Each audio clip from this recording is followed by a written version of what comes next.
To commemorate the founding of New Orleans in 1718, WYES presents this Tricentennial moment in celebration of our city's past and present. In 1934, Arl L. Atkinson and Clifton L. Gaines opened the first Mrs. Drake sandwich shop in New Orleans and eventually expanded to Memphis, Tennessee. The owner's initials also became well known with their string of A&G cafeterias. But for someone hungry and short on time, picking up a sandwich at one of the shops or later at a local convenience store made the business a big success. There was no shortage of flavor combinations.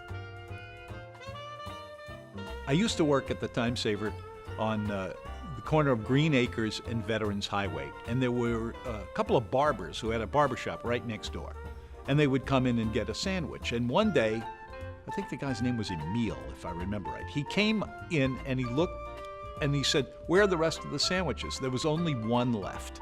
They'd cleaned us out that day. And I said, "That's it, sorry." And he said, "Oh, brother," and he picked it up and he looked at it. Luncheon meat and pickle on raisin bread. It existed. It really did. I'll never forget that as long as I live. Mrs. Drake's used to stick to the roof of your mouth, that white bread. Sometimes you needed to get a chisel. Your tongue wasn't enough. You had to use your finger, use a digit to get it off the roof of your mouth.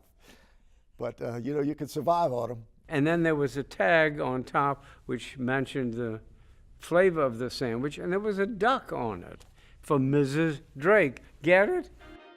WYES's New Orleans Tricentennial Moments are brought to you by the Miro Foundation and presented in association with the historic New Orleans Collection.